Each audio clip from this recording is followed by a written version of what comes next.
How you doing today, Dani? So good. How are you? Absolutely fantastic. With a great name like Dani Stacy, do you practice it as in the way of how it would be announced in a gigantic arena?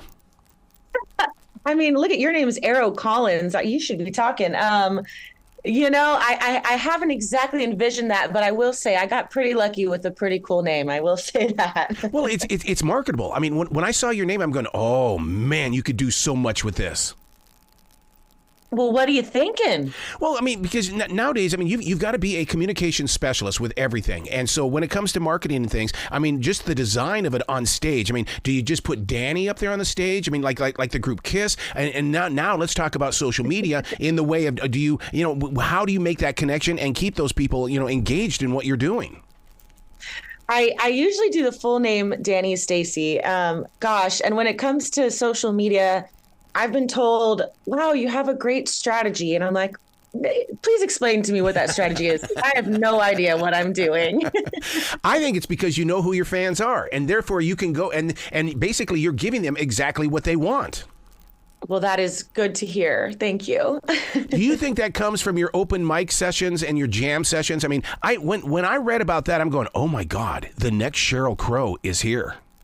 Oh my gosh, what a compliment. That is so sweet. Yeah, I think it comes from, the more you talk to people, the better you get at talking to people. I may not be doing great right now because I'm still drinking my coffee.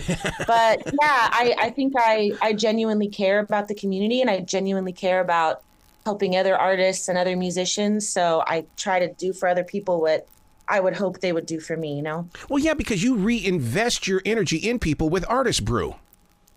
I do. I try to, yes.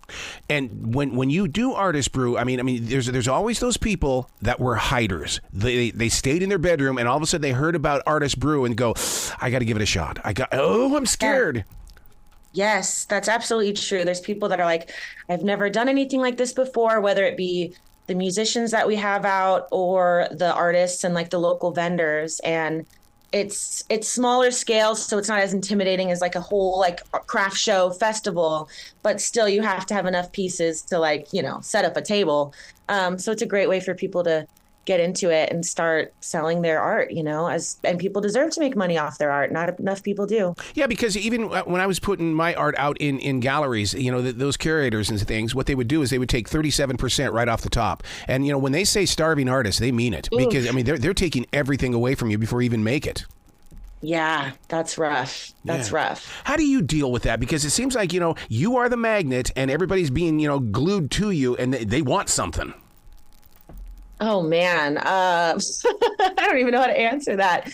It is my honor, honestly, to connect people and help people out. I do not take a percentage from the artists. I do like a small vendor fee just to make sure people show up.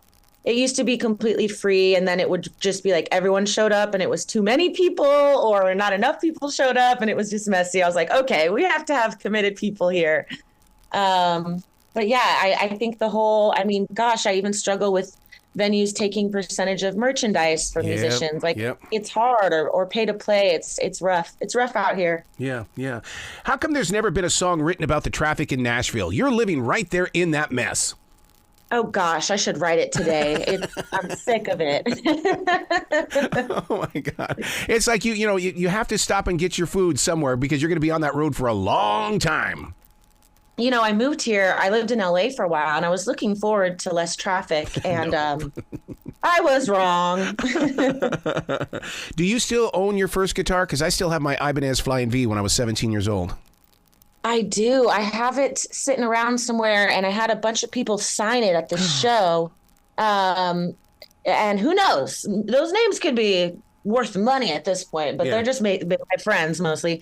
I still have that. I don't play it. It's not really playable, but I do still have it. Yeah, you're right about it. And the thing about it is even when I pick up my Ibanez, it just doesn't feel like it did when I was a 17-year-old kid. Well, yeah. I mean, our standards were probably a little lower then, but... Being out there on that road inside that camper, what is that like? Because, I mean, we just introduced the VR goggles to our journey out there in the RV. What do you do for fun instead of just music? Oh man, it's great. You spend a lot of time outside because if you're in the RV the That's whole time, it. you get a little cooped up. I rode my bike like every day, and I loved, when we would get to different locations, I'd explore on my bike, and that's just the coolest part about it. Lost our cat once, Oh. so that was fun, but we got him back. And it's also a lot of hard work, which I was not prepared for. Oh, yeah. And one of the things that you learn when you're out there on the road is take less. Do not set up an entire campground because then you've got to take that thing down when it's time to move on. You have no idea. I brought so many clothes and I wore the same outfits, like the same 3 outfits. I don't know why. Did you journal or anything when you went from city to city and from different places? Because the land has a different energy every place you travel. You're so right. It really does. Yes. I journal like just regularly just because, but we also had a captain's log, and that's where we write where we were, where we stayed, where we would stay again, where we would not stay again, and just like the cool little places, restaurants, like the views, the people that we met and like their names. Yeah. How often do you go back and read that? Because, to me, I feel like a kid just giggling away like I'm snooping on somebody, and it was me that lived it.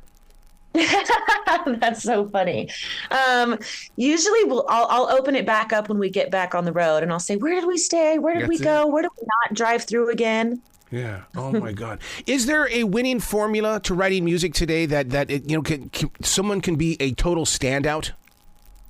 Oh gosh, I think the coolest part about music is there's no right way to do it. Yeah. I'm sure like a pop hit writer would tell you, short verse, straight to the chorus, keep it under 3 minutes. And those are certainly things that I consider, but no, I don't think there's a right way. Do you ever think of the radio jock who's talking over that song intro? You're going to go, you sit there and say, we're going to make this 13 seconds because that monkey is not going to ruin my song. He's not going to step on my first lyric. Tough job you guys have.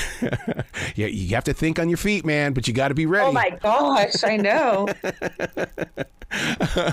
So what is the one thing that you've picked up from Chance the Rapper? Because to me, he is a man who is walking on a planet filled with love. Exactly. I think, he cares about us being true to ourselves. So as much as sometimes I'm like, just tell me what to do, tell me what you want, he's like, you have to do what's right for you and what you feel is going to represent yourself best. And I really appreciate that about him. Yeah, I've always wanted him to be like a boss of a corporation in the way, because that's what I want. I want someone to motivate us to want to work harder. Yeah. And I still believe he does that. I mean, I remember struggling with the key for the Battle song, and he was like, go home, play your guitar and just figure out how to do it, go back to your roots. And I think that's what he really cares about, is us just being true to ourselves, honestly. I would love to see the numbers on the people that are sitting at home watching The Voice, studying everything that you're going through, Dani, so that they too can practice it and then go out there and try to find it themselves. Oh man. I mean, yeah, there's nothing like it. I've learned so much from it. And even just watching it back for myself, I'm like learning new things. Yeah. Wow. So where can people go to find out more about you and give you some love, especially if you've got some merchandise? Let's sell that stuff. Oh, yeah. I have merch on my website. It's just DaniStacy.com, DaniStacy.com. And Instagram is a great one, Dani_Stacy. I love to communicate with everyone, and I try really hard to make sure everyone, I respond to everyone. But yeah. I got a challenge for you. The next time you go out on the road, you got to create a podcast, because people love traveling podcasts. Oh man, I know. I've thought about that, and I'm just like, I get so overwhelmed just thinking about it, but I love to talk, so I should try it. Absolutely. Well, you be brilliant today, okay? Thank you. You too. I love your picture on here, by the way. No one else can see it. That's my Ibanez Flying V. You can't see it, but I'm actually holding that Ibanez Flying V. I love it. You have a great day, okay? You too. Have a good one.